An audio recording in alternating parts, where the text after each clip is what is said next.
Shabbat Parak Yud Bet Mishnah Gimel. Now our Mishnah turns to the Malacha of Kotev, writing. How much you have to write in order to be Chayav?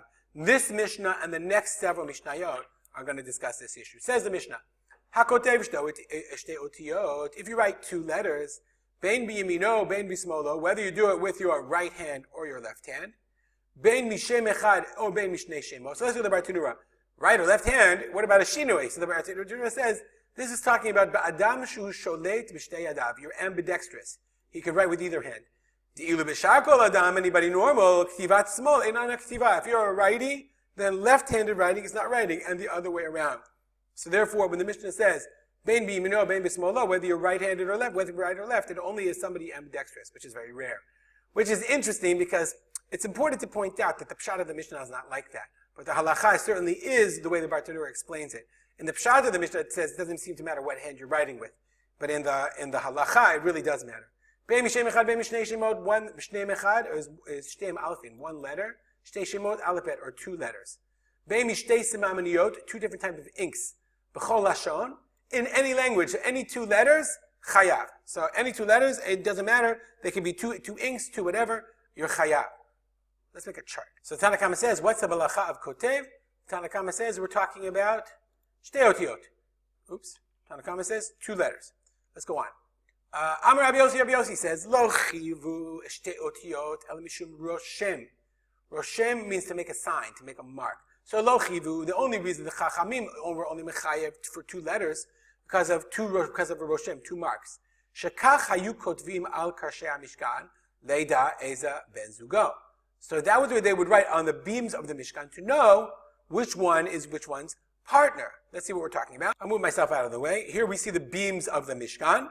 Okay, and so apparently, they were all very finely sized. So they would write on one, probably on the inside where you couldn't see it, Aleph, Bet, Gimel, Dalet. So that whatever they would write, 1, 2, 3, 4, they would make roshmim, they would make signs. So in order that they would know which one goes to which, that it would actually fit perfectly when they would reassemble the Mishkan. So therefore, that's what they would write in the Mishkan. So they would do it mishum roshem, they would do it in order to make a sign. So the Bartanura says, okay, it was a siman, it was in a sign when they were put together. Ata Rabbi Yossi the Meim, Rabbi Yossi comes to say, Afilu lo katav ela sherasham shtei reshimot. You made two signs, be'alma, l'siman.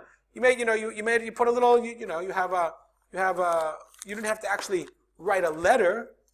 Okay, you don't have to write aleph bet.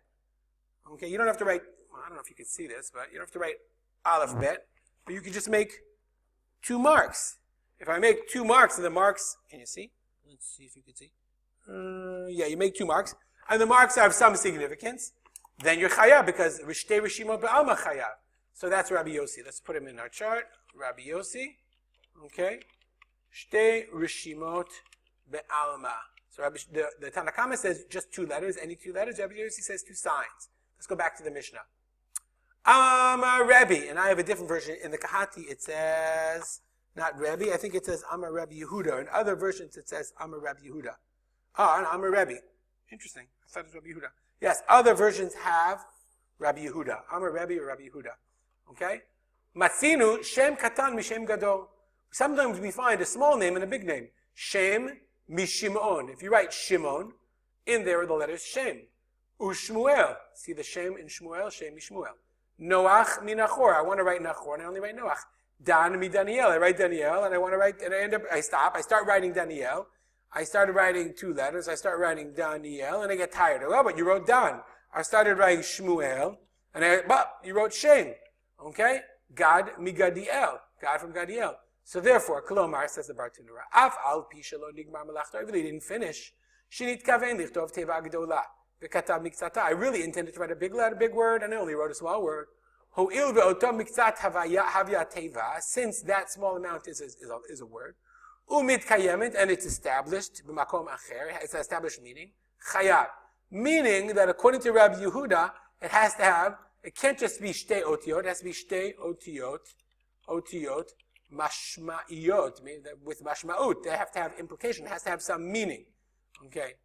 If it was just stam any two letters, then you would not be chayiv at all. Let me just put this in here. It's either Rabbi or Rabbi Yehuda. I'll write Rabbi Yehuda because that's the grissa that I have. Okay, so that's a machloket. The Tanna Kama holds that it's any two letters. Rabbi Yossi holds any two signs.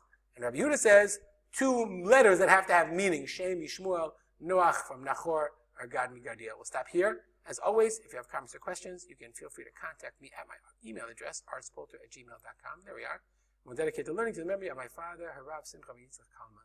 Have a great day.